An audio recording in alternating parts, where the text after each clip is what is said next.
Shalom, Javerim, les habla el rabino Joseph. Damos gracias al Eterno porque estamos nuevamente ya a puertas de nuestro santo día de Shabbat.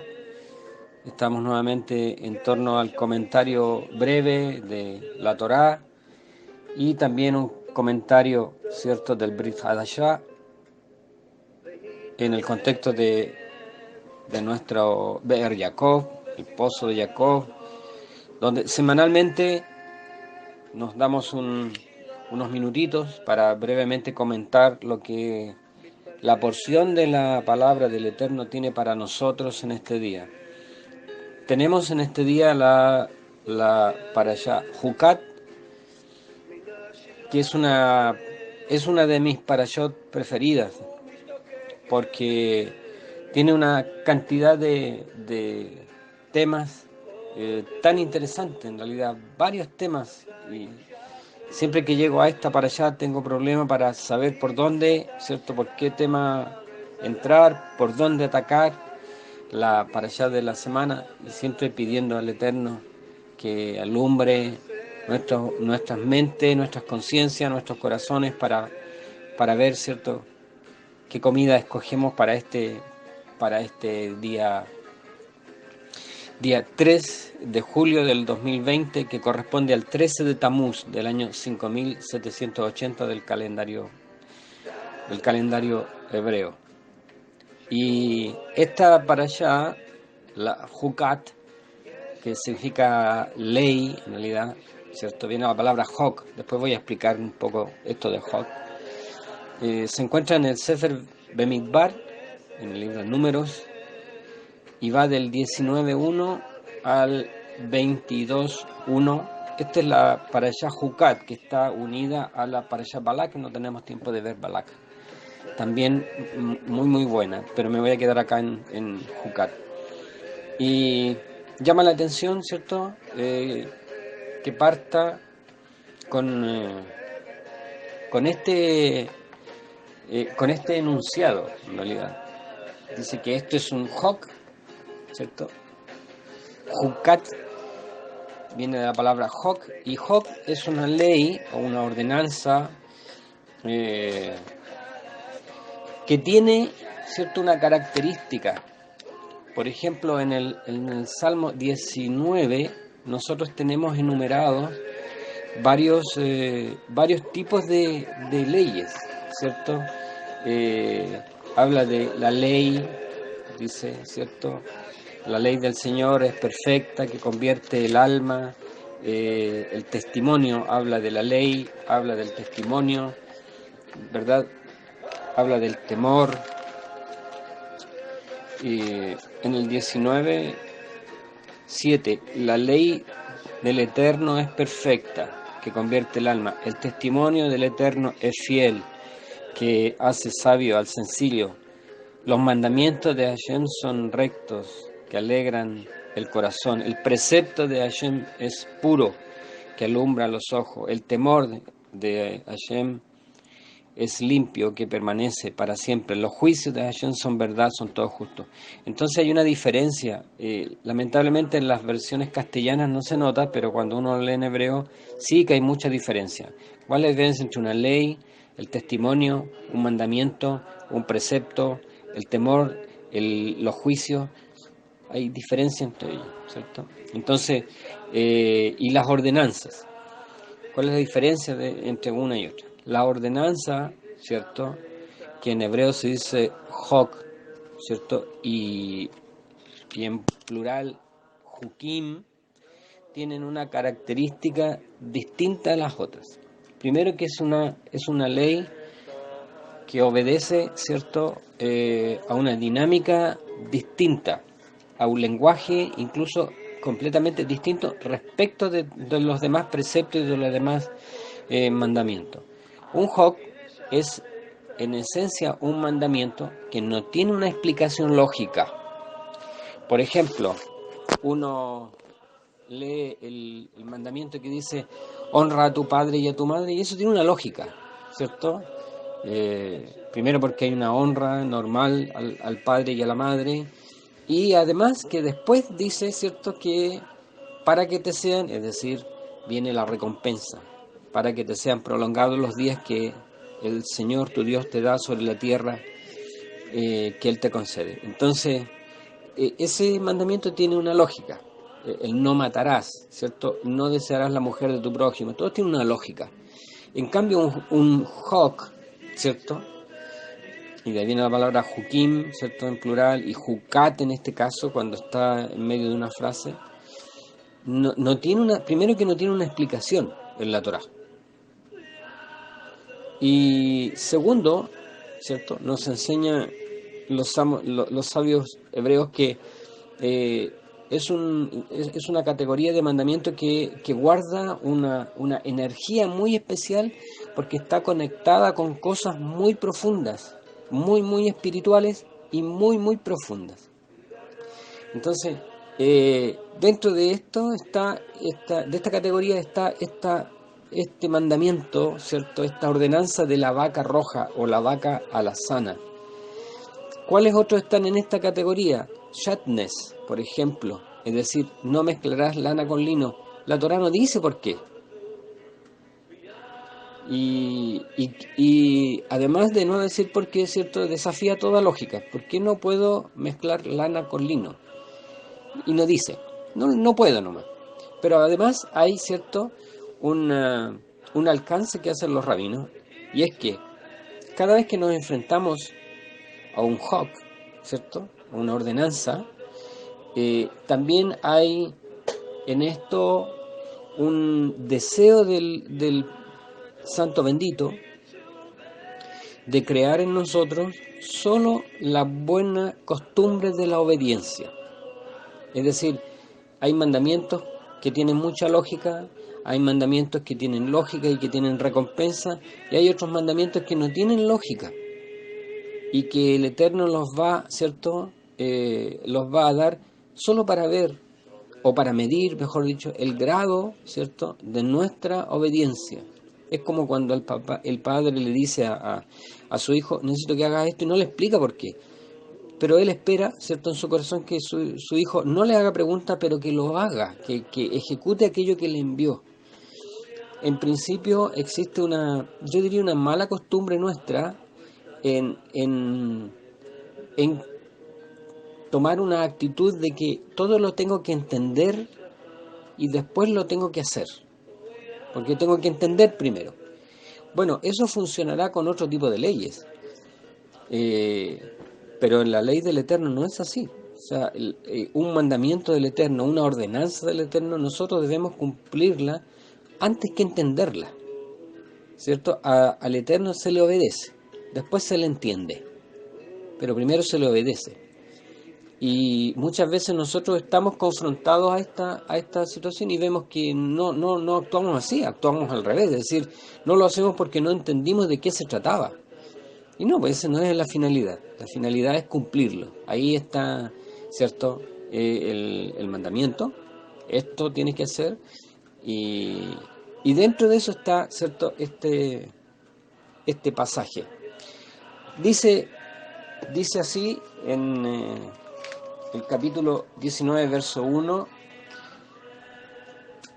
dice, Vaidaber Adonai el Moshe Bel Aarón, y habló el Eterno a Moisés y a Aarón, lemor, diciendo, dice, Zot Hukat HaTorah, Acher Siva Adonai, lemor, esta es la ley de la ordenanza, lo tradujeron al revés acá en castellano, la ordenanza de la ley, dice, la ordenanza de la ley, sí, la ordenanza de la ley, y dice, Asher Tzivá, que mandó Hashem, el Eterno, diciendo, Daber el Bene Israel, dile a los hijos de Israel, Beikahu, el aleja, que tomen para ti, para Adumá, una vaca roja, para Adumá, de Adum, o de Adam, ¿verdad? El nombre de Adam viene de Adom, que es rojo, y se refiere a la arcilla roja, al barro rojo del cual fue formado nuestro primer padre. Bueno, Y habló el Eterno a Moisés y a Aarón diciendo, esta es la ordenanza de la ley. Dice, ¿cierto?, para los hijos de Israel. Entonces este está como Hok le Israel, ley en Israel. Es decir, esto se tiene que hacer sí o sí, se tiene que cumplir. Y mire qué cosa más rara. Pide que traigan una vaca roja, dice temimá, perfecta, en la cual no haya falta, ¿cierto? En hebreo, sin falta se dice blim mum. Mum es una falta, una falla. Dice sobre la cual no se haya puesto yugo. Dicen los rabinos que incluso el rey Salomón, con toda su sabiduría, habían varias cosas algunas cosas que él no sabía, y dentro de esa estaba el significado de la vaca roja. Bueno, ¿de qué se trata este ritual? Se tomaba una vaca roja, según las características que nosotros hemos leído ahora. Tenía que estar en perfección, un animal en completa perfección, y eso requería incluso, ¿cierto?, como vemos en las crónicas, de que los Yehudim, los judíos, los rabinos, se dieran al trabajo ¿cierto?, de chequear cada uno de los sectores ¿cierto?, del cuero de este animal, que no tuviese ningún pelo que no fuese, ¿cierto?, rojo. Entonces, ya ahí parte una ordenanza extraña, muy rara en realidad, muy curiosa.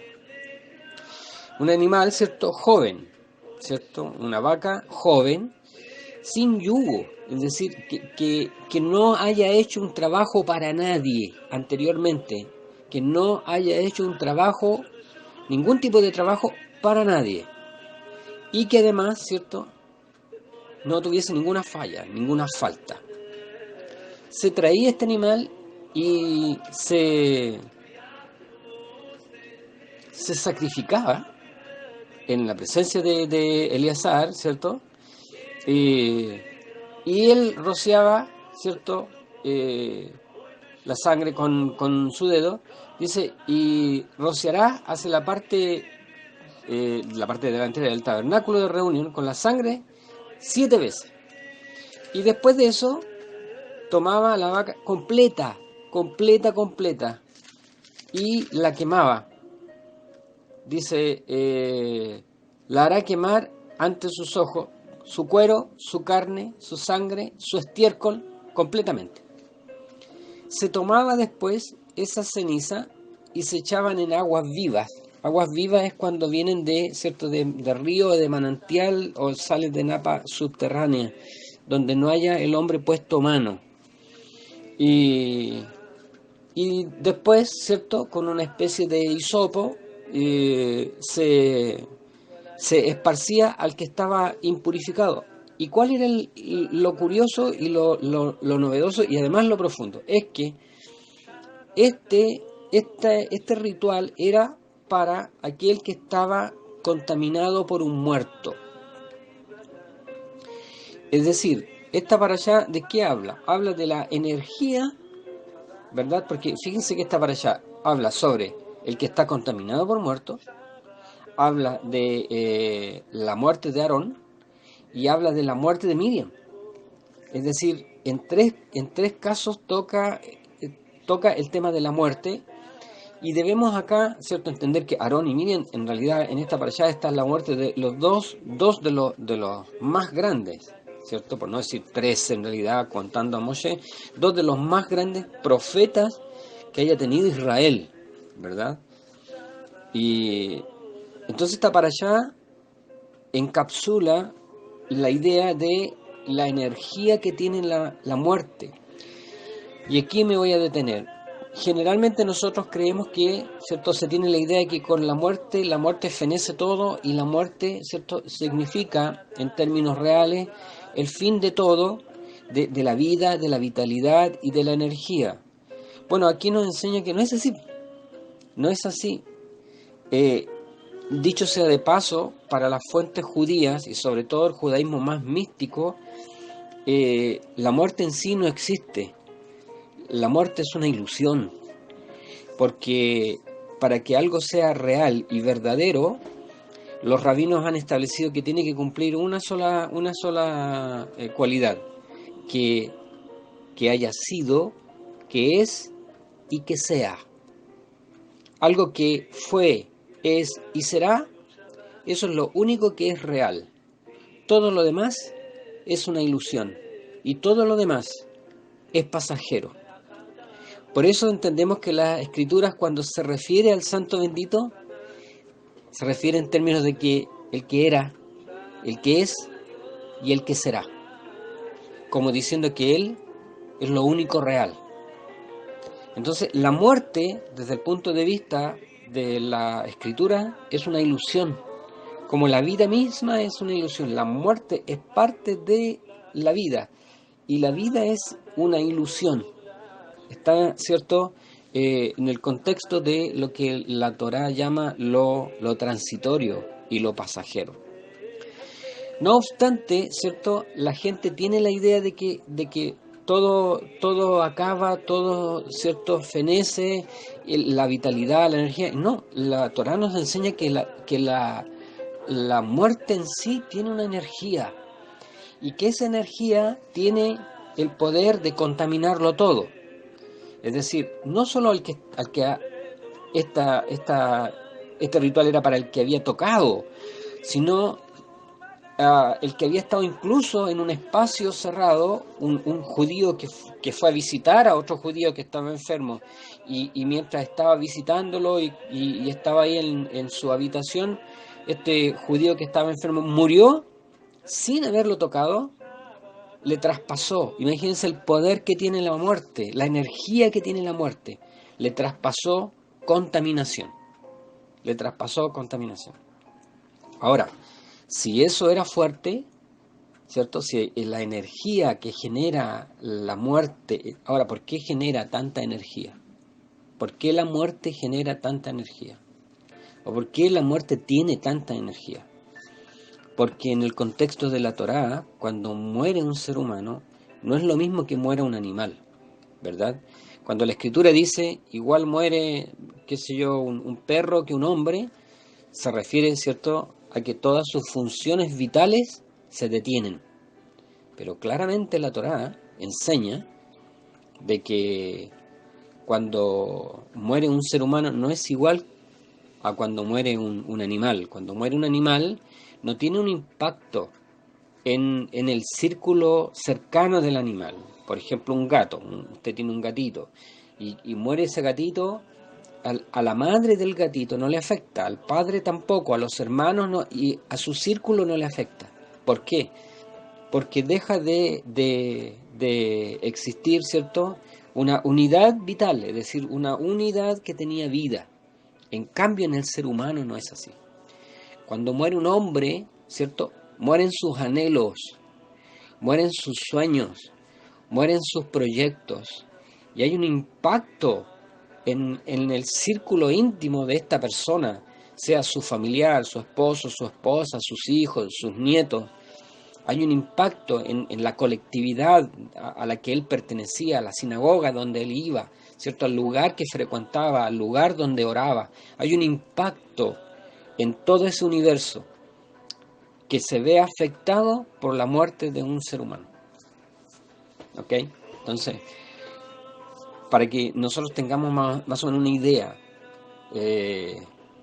por eso, ¿cierto?, esta interrogante tan humana, tan profunda, que hace, ¿cierto?, exclamar a Job, si el hombre muere, ¿volverá a vivir? Una interrogante que martillaba la conciencia de este hombre, ¿cierto?, de años y años. Nos enfrentamos entonces a esta parashá, donde se trata de esta energía de la muerte, y la muerte genera tanta energía que tenía, ¿cierto?, la capacidad, como acabo de mencionar, de estando incluso en el mismo espacio sin tocar, sin entrar en contacto, pero estar en el mismo espacio, en el habitáculo, en la habitación, en la pieza, tenía la capacidad de traspasar, ¿cierto?, a la persona, a su ropa, a los utensilios, a la cama, a todo. De manera que si la energía de la muerte era profunda, ¿cierto?, un alcance tremendo, ¿qué alcance y qué profundidad y qué poder no tenía, ¿cierto?, estas cenizas de la vaca roja, que tenían incluso la capacidad de anular, ¿cierto?, en un proceso de 7 días, porque se tenía que, ¿cierto?, purificar, y se le echaban estas cenizas con agua, no todos los días. El que estaba impurificado terminaría en 7 días. Al séptimo día tenía que ser un mikve, una inmersión, ¿cierto?, en aguas, y quedaba limpio. Pero fíjense ustedes el poder que tenía la muerte. ¿Y cuál es el mensaje de esto? El mensaje de esto es que las cenizas de la vaca roja tenía un poder más grande que el poder de la muerte. Tenía una energía más grande, con mayor alcance, con mayor poder detergente que la energía de la muerte, que todo a su alrededor lo contaminaba. Aquí pues entendemos por qué es un Hok, por qué es una ordenanza oscura, por qué es una ordenanza que no tiene lógica, porque va más allá de las cosas cotidianas, de las cosas que pensamos y entendemos, ¿verdad? Entonces, tenemos aquí esta vaca roja, se quema completa, y estas cenizas se preparan con unas aguas y tiene el poder de limpiar, ¿cierto?, a los que estaban contaminados, purificar a los que estaban contaminados. Y la verdad es que este poder era tan grande, primero que no era, como dije al principio, no era común tener una vaca entera y completamente roja. No era común. Eran escasísimas. Y además de eso, el Talmud nos enseña, ¿cierto?, que tres vacas rojas sirvieron para aguas de pureza para toda la historia de Israel. Imagínense ustedes si tres vacas rojas sirvieron para hacer todo un trabajo alrededor de 2000 años, ¿verdad? 2000 años. Eso nos da a nosotros el enorme poder que tenía la ceniza de esta vaca roja. Bueno, hoy día no hay templo, y hoy día el judaísmo, ¿cierto?, mundialmente enseña que están todos bajo esta contaminación, lo que se llama Tumat Met, contaminación por muerte. ¿Por qué? Porque no habiendo templo y no habiendo vaca roja, no hay cómo limpiar. Y aquí aparece, ¿cierto?, la luz en medio de un oscuro túnel. Dice el Brit Hadashah en el Sefer Ivrim, en el libro de los Hebreos, en el capítulo 9, en el verso 13 y 14, dice: Ki imdam aparim, porque si la sangre de los toros, de aseirim, y de los machos cabríos, ve efar apará, y las cenizas de la vaca roja, aquí aparece en esta versión como de la becerra, ¿verdad? Dice: Asher yuse al atmeim, esparcidas sobre los que estaban inmundos. Dice: y katshem le atarat gufam, santificaban para la purificación sus cuerpos. Afki dama Mashiach, cuanto más la sangre del Mesías, Asher ikriv et atzmo, quien se entregó a sí mismo, le Elohim, para Dios, berruach nitzehi, por un espíritu limpio, un espíritu eterno, puro, dice, blimum, sin ninguna falla, sin ninguna mancha, Dice, Itaer levavhem, puede limpiar los corazones, o vuestros corazones, mi maasei mavet, de obras muertas, la abod et Elohim haim, para que sirvan al Dios vivo. Y aquí está el tremendo mensaje, aquí está el tremendo mensaje. Si la Torá nos dice que el poder de las cenizas de la vaca roja es un hok le Israel, es ley para Israel, ¿cierto? La vaca roja es ley para Israel y es un hok, está en la categoría de aquellas cosas que no se entienden. Entonces hay una mejor comprensión de lo que dice el Brit Hadashah cuando dice grande es el misterio de la piedad. Si esto de la vaca roja no se puede entender, se podrá entender que el Hijo Eterno se haya vestido de carne, habitado en medio de nosotros, ¿cierto? Y haya a través de, ¿cierto? Que dice Asher ikriv tatzmo, el que se entregó a sí mismo, Elohim, para Dios, se entregó a sí mismo. ¿Se podrá entender eso? No se puede entender. Cosas, dice, en las que se asombran hasta los ángeles, hasta los ángeles. Grande es el misterio. Este es un misterio. Los mandamientos en categoría Hok son misterios. Y estos Hukim iban, ¿cierto? Desde lo más simple, como yo ya mencioné, Shatnes, no mezclen lana con lino, a el más oscuro, que es este de la vaca roja. Pero más arriba que este está, ¿cierto?, el misterio de la piedad.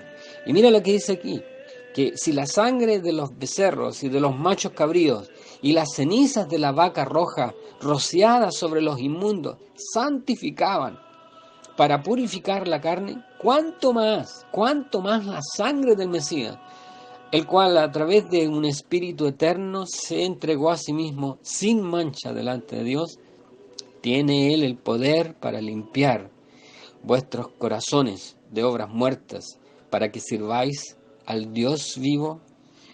Entonces aquí está la diferencia de creer en nuestro bendito Mashiach y Yeshua de Nazaret, en que nosotros no estamos, primero, que no estamos bajo maldición, que hemos alcanzado la vida eterna, y que si la Escritura dice, ¿cierto? Las Escrituras dicen que en el contexto de lo que ellas enseñan no existe la muerte, menos para nosotros. Para nosotros el vivir es el Mesías y el morir es ganancia. El morir es ganancia. Bendito sea el nombre de Hashem, porque nos ha abierto los ojos, ¿cierto? Dice la Escritura que todas las cosas que están en la Tanaj son una sombra de lo que habría de venir. ¿Cuántas veces se habrá preguntado este mismo sacerdote, el que estaba haciendo todo esto? Porque además, esto está, no tenemos tiempo de verlo en el contexto de este comentario, pero además todo este ritual era extraño, era complejo. ¿Cómo se entendía de que el sacerdote que iba a hacer el trabajo tenía que estar absolutamente puro, pero al hacer el trabajo se impurificaba? Es decir, este es un ritual que impurifica al que está puro, ¿cierto? Pero purifica al que está impuro, porque esta ceniza y esta agua después rociada sobre los inmundos tenían el poder de hacerlos puros. ¿Cómo se entiende esto? Y aquí está lo que dice la Escritura. Todas estas cosas eran sombras. Entendemos ahora nosotros que como lo dice el mismo libro de Hebreos, nuestro sumo sacerdote, nuestro Cohen Gadol, Yeshua, nuestro bendito Mesías, estando él absolutamente puro, es decir, lo que hizo por la humanidad, él no lo había hecho, este trabajo no lo había hecho por nadie, porque esta vaca no podía haber tenido nunca ¿cierto?, sobre sí un yugo, sin haber hecho un trabajo para nadie. Así también, a ese grado de pureza, nuestro bendito Mesías se ofreció a sí mismo, algo extraño, algo nunca visto. Y por eso las palabras de Isaías 53 parten con esa frase enigmática: ¿quién ha creído a nuestro anuncio? ¿Quién te puede creer eso? Que el Hijo del Dios Eterno vino en carne y habitó en medio de nosotros, y dice Juan, y vimos su gloria como la gloria del unigénito del Padre, lleno de gracia y de verdad. Esa es una un tremendo enigma, un misterio enorme. Es un Hok le Israel, una ordenanza oscura para Israel, y que ahora, gracias al Ruach, al Espíritu, las páginas de la Torá se nos abren y nos llega la comprensión de, de, de que efectivamente todo lo que estaba en la Tanaj era sombra de lo que iba a venir después. Y ahora tenemos, ¿cierto?, esta figura, y que nos da una tremenda noticia, que si esas cenizas tenían ese poder, un poquito de ceniza sirvieron para miles de años, ¿para cuánto servirá? ¿Cuánto durará esta sangre bendita del Hijo, del Hijo eterno de nuestro Dios? ¿Cuánto durará? Esto es una sangre que no entra en estado de contaminación. Por eso, ¿cierto?, en el caso de la vaca roja eran cenizas, porque la ceniza, ya en un estado de ceniza, es incorruptible. Ya no puede volverse más atrás en este proceso, ¿cierto?, de corrupción o de reducción. Las cenizas en sí son incorruptibles. Así también la sangre de Mashiach. ¿Cuánto más la sangre de Mashiach tiene poder para purificar, ¿cierto?, a aquellos que a través de ella se acercan al Dios vivo? Que el Eterno pueda darnos luz, pueda darnos esperanza para aquellos que han perdido un ser querido, para aquellos que han sido, ¿cierto?, tocados por esta energía de la muerte, de que hay una esperanza para nosotros. Por eso el Sheliach dice que va a hablar sobre los que ya durmieron, dice, para que no estéis sin esperanza igual que los demás. Nosotros tenemos una esperanza. Esa esperanza es Yeshua, nuestro Mesías. Él es nuestra esperanza de gloria. Que esta palabra pueda servir de ánimo y de fortaleza para todos los que la escuchen. Y que el Eterno nos bendiga a través de ella. Bendiciones. Shabbat Shalom.